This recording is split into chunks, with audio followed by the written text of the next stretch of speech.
Friends, today the global community celebrates the 13th World Ocean Day. Every year, the United Nations highlights an area of importance to celebrate this day, and this year's theme is Life and Livelihoods.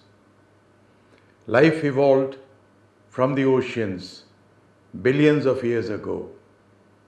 As the womb of the earth, a larger part of our evolution was within the ocean ecosystem, and life form gradually evolved to live on land. I look at it as an event similar to the birth of a child.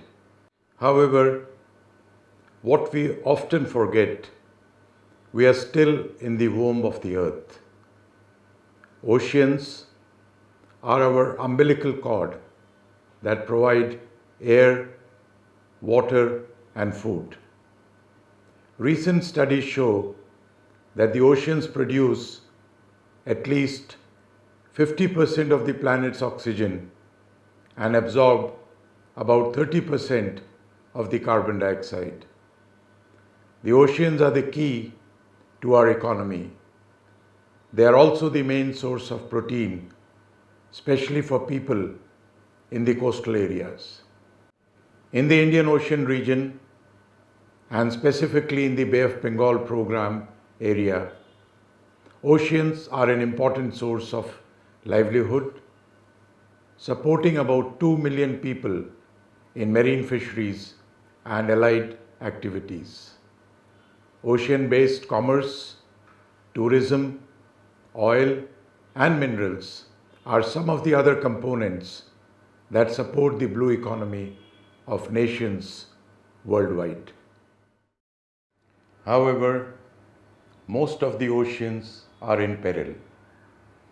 Global warming and acidification are perhaps the two gravest factors affecting the oceans.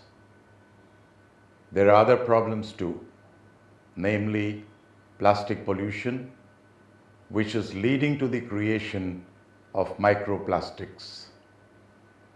These micro and nanoparticles are entering the human body through the seafood chain. We are now also aware of the 5 plastic islands in the oceans created from our own garbage. And worst of all, due to eutrophication, dead zones are springing up in the oceans where no marine life can exist. There are also problems specific to the marine fishery sector, such as overfishing, destructive fishing, accumulation of lost and abundant gear that affect the ocean ecosystems. Friends, a common citizen often thinks that these problems are global in nature and an individual can do nothing.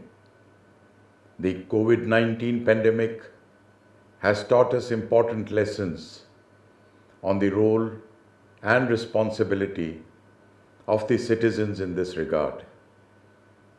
On one hand, we have seen individuals ignoring their responsibilities, but on the other hand, we have also seen individuals taking community leadership, coming together and addressing the problems.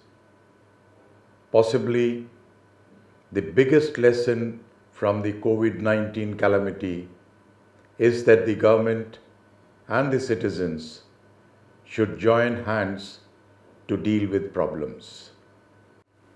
The urgency required to address issues relating to ocean health are no less than the pandemic.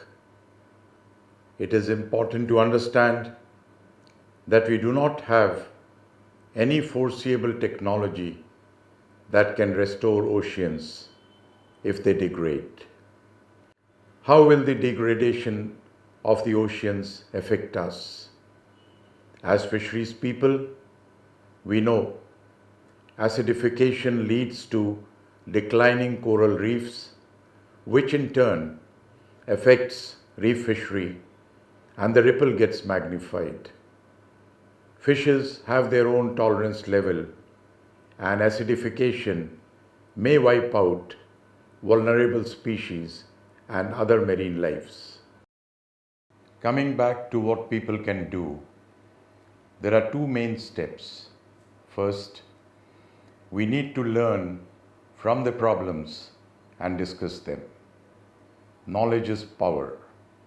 Second is to act responsibly. The fisheries sector, which is going to be the first victim of a dying ocean, can lead by example. If we collaborate to make fisheries responsible, we can demand the same from the other sectors and move towards sustainability. Friends, I conclude with this quote from the great Mahatma Gandhi, who said, "If we could change ourselves, the tendencies in the world would also change." Thank you very much.